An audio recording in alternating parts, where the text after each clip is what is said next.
Olá, hoje nós vamos falar sobre o nono e o 10º mandamento. Queremos abordar sobre a cobiça e para iniciar esse estudo, convido você a orar. Querido Deus e amado Pai, nós te agradecemos por estar sempre de novo conduzindo a nossa vida, por nos mostrares o que vale a pena ser vivido nesta vida.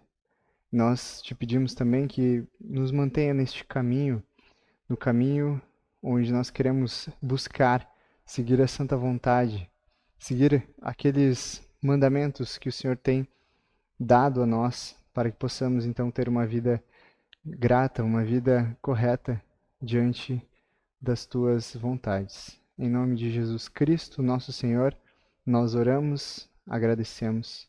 Amém.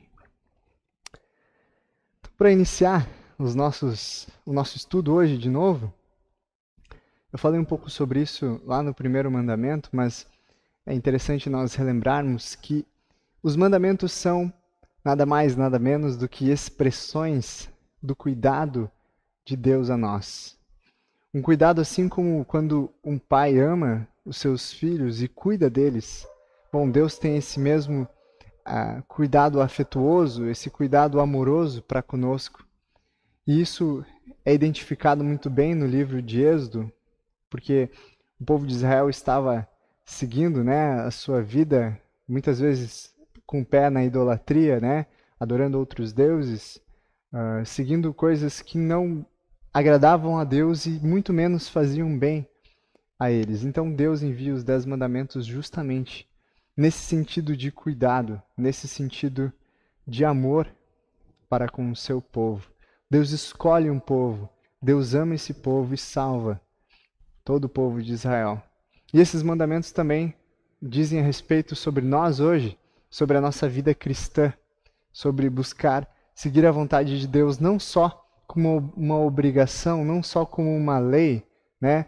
Não só com talvez um olhar jurídico de que Deus vai nos julgar, mas seguir essa lei porque nós entendemos que isso é cuidado para nós, isso é amor para conosco, isso é Deus guiando o seu povo de uma maneira com que eles tenham uma boa vida, com que nós tenhamos uma boa vida, buscando sempre agradar ao nosso Deus e também amar ao nosso próximo. E aí, o 9º e o 10º mandamentos, eles continuam falando, né, sobre o coração humano, sobre esses desejos e as intenções que nós temos e como usar isso, como lidar com tudo isso que nós temos.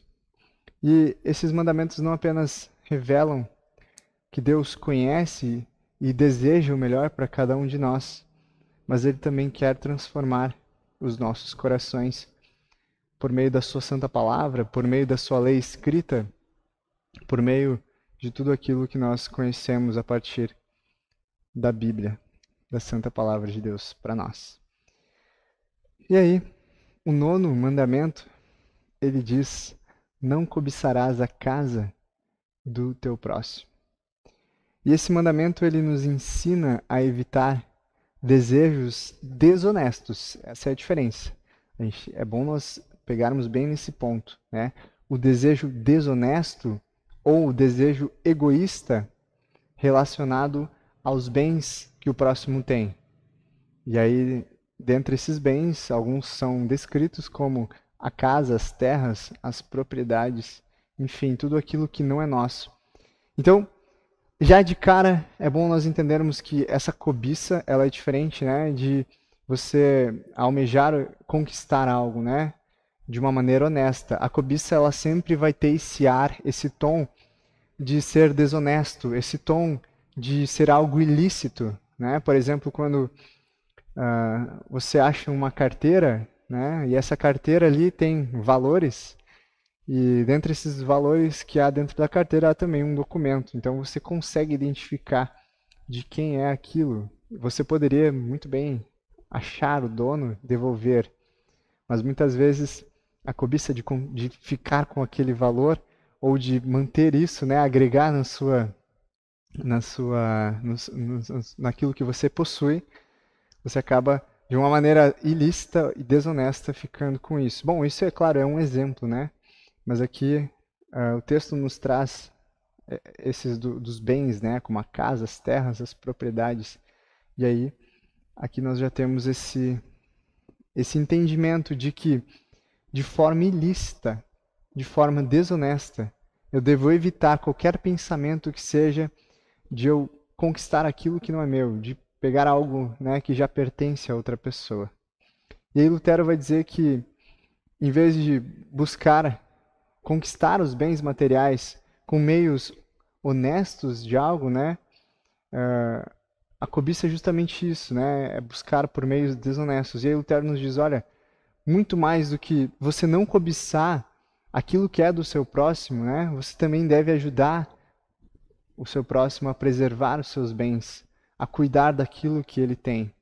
Então é justamente o contrário da cobiça, é você auxiliar naquilo que já é do próximo para que ele preserve e use bem aquele presente que foi dado de Deus para essa pessoa, enfim, aquilo que nós temos também. E esse é um mandamento que já nos promove, já nos mostra que nós devemos estar contentes e ser gratos por tudo o que nós temos e combater de fato essa inveja daquilo que o outro possui, da avareza de querer conquistar as coisas do outro. E aí, o 10º mandamento, ele continua, ele amplia, ele diz: não cobiçarás a mulher do teu próximo, nem seu servo, nem seu gado, nem coisa alguma que lhe pertence. Então, se no 9º mandamento nós temos essa questão dos bens do próximo, aquilo que ele possui, aqui no 10º nós temos então um aumento disso, né? uma expansão para também as pessoas, a família do seu próximo, né? E de novo, aquilo que Lutero disse, olha, ajude a preservar o que o seu próximo tem. Então, de novo, eu tenho que preservar, tenho que auxiliar para que a família que o próximo tem, o cônjuge, que eles estejam bem e firmes no seu casamento, no seu vínculo familiar, né? Então esse mandamento ele está expandindo o conceito dessa cobiça para também as pessoas, para as relações, né? Os cônjuges, os empregados ou qualquer coisa que faça parte do lar do nosso próximo.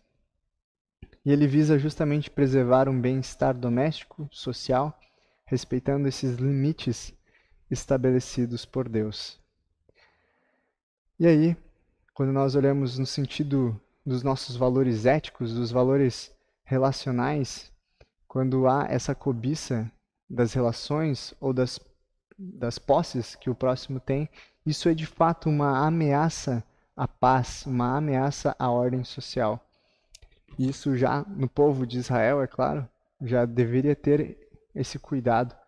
Hoje talvez também tenhamos cada vez mais esse cuidado, pois justamente numa sociedade onde o consumo tem sido algo muito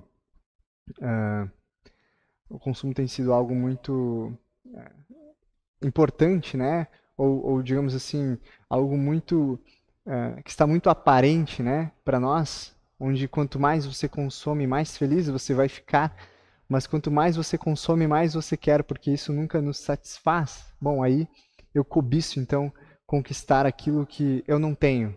E muitas vezes outras pessoas com melhores condições ou enfim, com investimentos nessa área do consumismo têm, então eu vou cobiçar aquilo que eu não tenho. E aí acaba que na nossa realidade, na nossa sociedade, isso também está bem presente, né?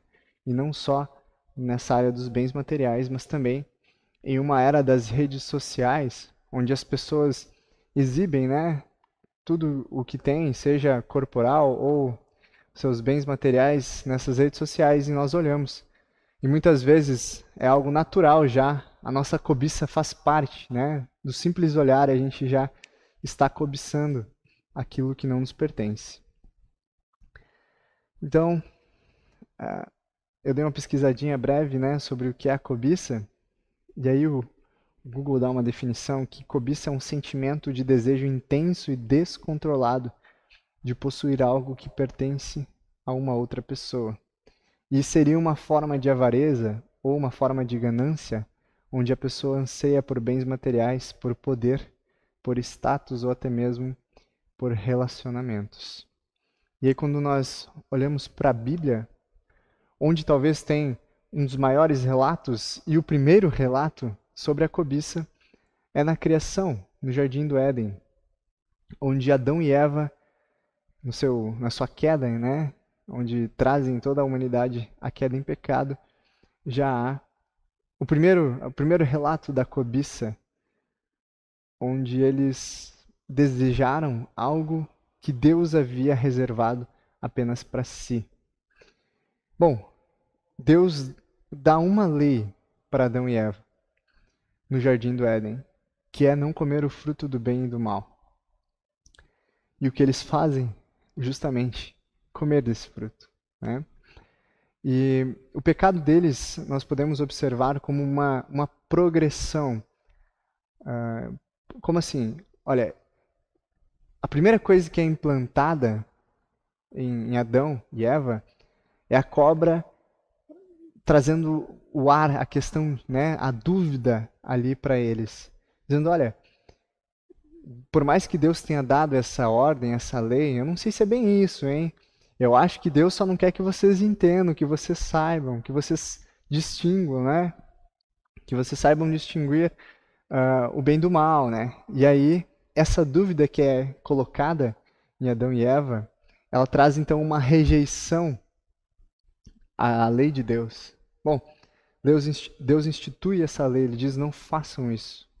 A dúvida é implantada e a rejeição é feita, e aí leva Adão e Eva a comerem um fruto, para que eles possam então ter o poder de estabelecer o próprio padrão de certo e errado. Bom, Deus disse que era o que era certo. Deus disse o que era errado. Ele disse que era errado comer o fruto do bem, né, o fruto do bem e do mal. E aí Adão e Eva têm essa cobiça de poder, essa cobiça por autoridade. Não, por mais que Deus tenha dito isso, mas eu quero também definir as verdades aqui. Eu também quero dizer o que é certo e o que é errado. Então, Adão e Eva têm essa cobiça do poder, essa cobiça de ser Deus ali, justamente. E aí nós olhamos, não, mas foi dado poder a Adão, né? Ele tinha o poder de dar nomes a todos os animais. Ambos tinham, né, de estarem ali no jardim, né? De cultivar o jardim, de cuidar daquele jardim. E mesmo assim, mesmo eles já recebendo o poder, mesmo eles recebendo a autoridade sobre todas as outras criaturas, ainda assim, eles cometem o pecado de cobiçar o poder que não lhes pertence, né? E esse talvez seja o maior exemplo para nós de cobiça, né? E aí trazer então toda a humanidade para a queda em pecado. Então, a cobiça ela é de fato uma expressão do pecado que nos afasta de Deus. E aí não só de Deus, mas também do nosso próximo. E a cobiça ela se relaciona com a insegurança, com um desejo de reconhecimento. Porque no momento que eu olho para o meu próximo e tenho vontade de ter aquilo que ele tem, né, e de tirar talvez dele aquilo, bom, eu estou tendo uma certa insegurança de que por possuir algo, né, eu vou ser melhor do que o outro, ou aquela pessoa é melhor do que eu por ter aquele marido, por ter aquela esposa, por ter aquela família, e aí eu cobiço isso, né? E eu quero também ser reconhecido. Eu quero que as pessoas olhem para minha família, que as pessoas olhem para aquilo que eu conquistei, para aquilo que é meu. E reconheçam, né? Nossa, que família boa, né? Que casamento perfeito, né? E aí, essa cobiça de conquistar as coisas que não são nossas de uma maneira ilícita, né? De uma maneira desonesta. Essa é a problematização de tudo, desses dois mandamentos aqui. E aí nós vemos lá em Tiago, capítulo 4, versículo 2, ele diz o seguinte: vocês cobiçam e nada têm, matam e sentem inveja, mas nada podem obter. Tiago começa dizendo, olha, vocês cobiçam e nada têm. E aí nós podemos talvez parar e analisar alguns fatos, né? Talvez o casamento de alguém que durou muitos anos, e aí do nada esse casamento termina, né? Eles tinham ali uma família bonita, mas um dos cônjuges decide fugir com outra pessoa, né? Fugir com outro cônjuge. E aí, digamos que o marido faça isso, né? O marido trai a esposa com outra mulher, foge, larga a sua família, e as pessoas olham, bom, mas aquele era um casamento tão bonito, uma família ali de muitos anos de construção. Mas a cobiça daquele marido por uma outra mulher, ela acaba destruindo tudo o que foi construído. E pode ser que ao fugir com essa amante, né, ele perca a amante também e fique sem nada. Então Tiago nos diz, olha, vocês cobiçam e nada têm, né? Muitas vezes na nossa vida nós cobiçamos o que o outro tem. E ao cobiçar, ao querer conquistar aquilo, muitas vezes nós traímos não só a confiança daquelas pessoas que estão ao nosso redor, mas também traímos a confiança de Deus, traímos a confiança do nosso próximo, né? E aí, para conquistar algo que no final vai ser anulado, né? Nós vamos acabar sem nada. Como esse exemplo de um casamento onde um dos cônjuges decide trair por cobiçar outra pessoa, né? E aí essa pessoa acaba sem nada. E aí Tiago continua, vocês matam e sentem inveja.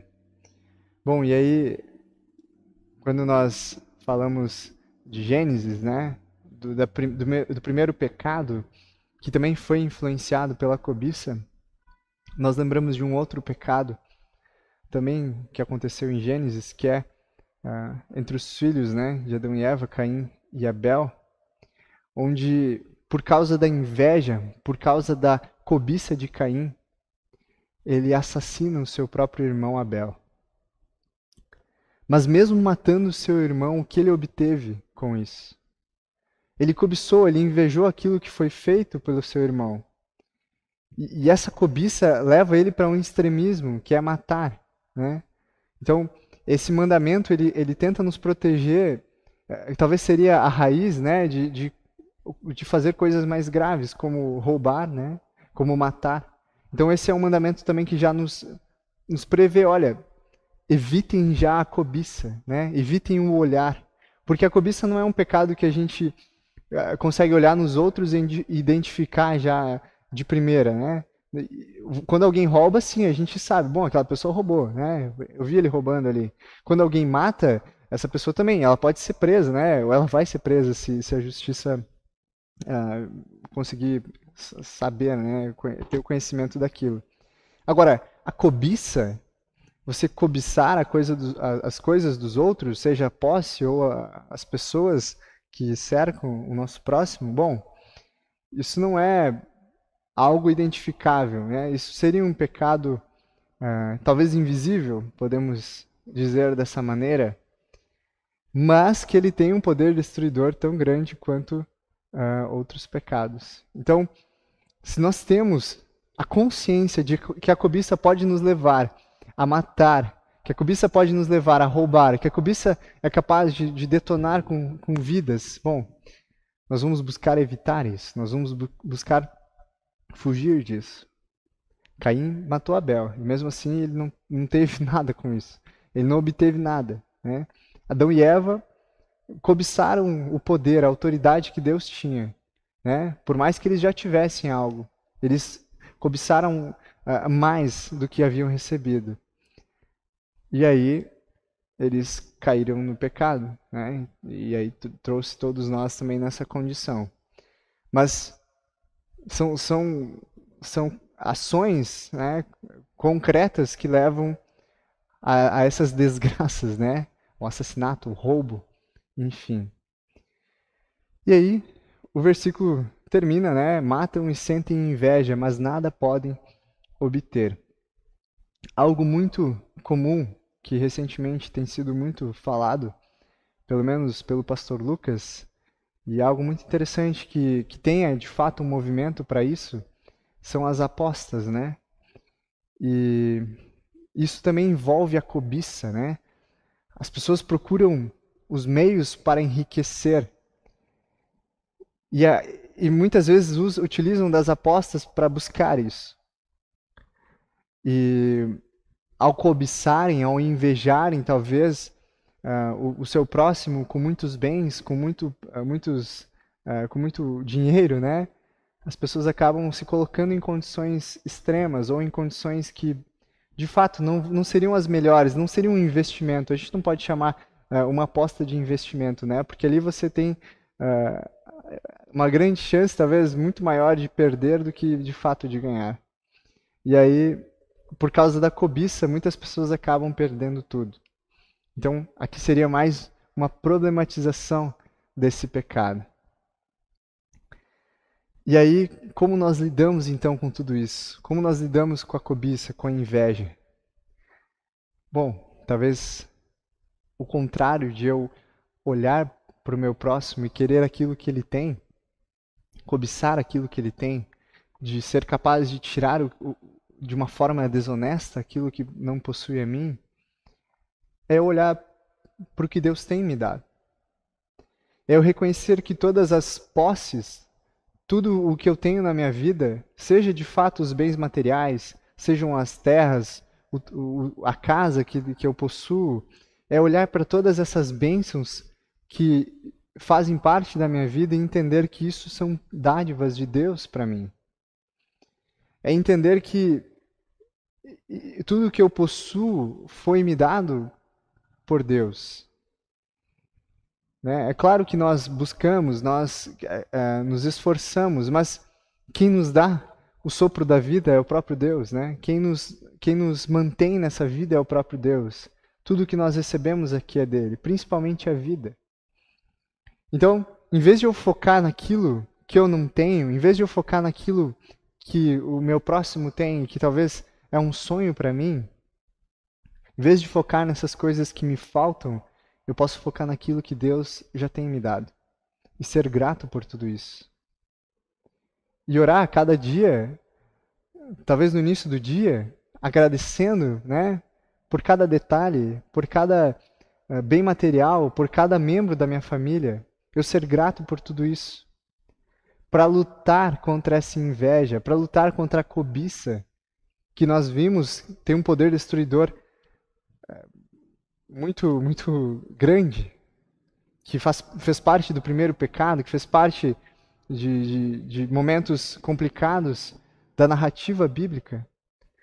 E ainda fazem hoje, é claro, na vida nossa, na vida dos nossos irmãos. Então, se eu tenho a capacidade de reconhecer que tudo que eu tenho é dado por Deus, olha, esse já é um grande passo. Esse cultivo da gratidão, essa busca por ser grato, por reconhecer que eu dependo da mão de Deus sobre a minha vida. E aí, a partir disso, então, eu quero também utilizar essas coisas que eu recebi de Deus, utilizar os bens, os recursos todos, de uma forma ética, que eu possa utilizar essas coisas de uma forma amorosa para ajudar o próximo, para que isso seja um bem de fato na minha vida, né? Então, confiando também principalmente em Deus como o meu provedor, confiando que Deus é quem me sustenta, confiando que Deus é quem está comigo a cada novo dia. E Deus dá de fato a cada um de nós segundo a sua própria vontade, segundo a vontade dele, segundo a vontade divina e segundo o seu propósito. Se eu luto muito para conquistar algo e às vezes não consigo, bom, agradeço a Deus também pela experiência, né? Que eu agradeço a Deus também por ter me dado energia, forças por ter lutado.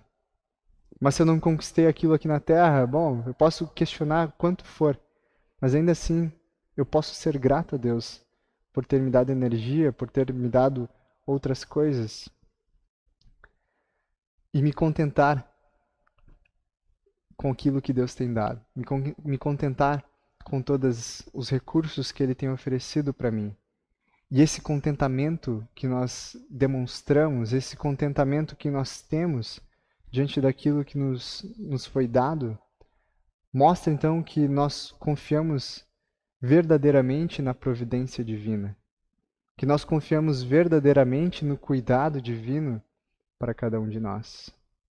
Então, esses dois mandamentos finais que falam sobre a cobiça, que é um pecado talvez invisível, né, que a gente não consiga identificar tão facilmente, os dois mandamentos nos chamam a viver com respeito, a viver com amor pelo nosso próximo, sempre evitando os desejos que causam a discórdia em nosso meio, que causam a injustiça em nosso meio. E Lutero nos lembra que a cobiça ela destrói relacionamentos aqui, relacionamentos interpessoais, que a cobiça nos afasta de Deus, como nós temos o exemplo claro de Adão e Eva, e que a verdadeira paz ela vem de uma confiança nessa providência divina. E a vida cristã ela não é apenas uma questão de ações visíveis, mas ela fala sobre a transformação do nosso coração. Deus nos chama a viver em gratidão, a viver de um contentamento daquilo que recebemos, a viver de respeitar o nosso próximo, um respeito mútuo entre as pessoas, promovendo sempre então a harmonia dessas relações e a confiança no cuidado supremo do nosso Deus, onde Ele sim olha para nós, sabe o que é melhor para cada um de nós e assim dessa forma nos dá aquilo que nós precisamos, daquilo que nós merecemos para viver a cada novo dia.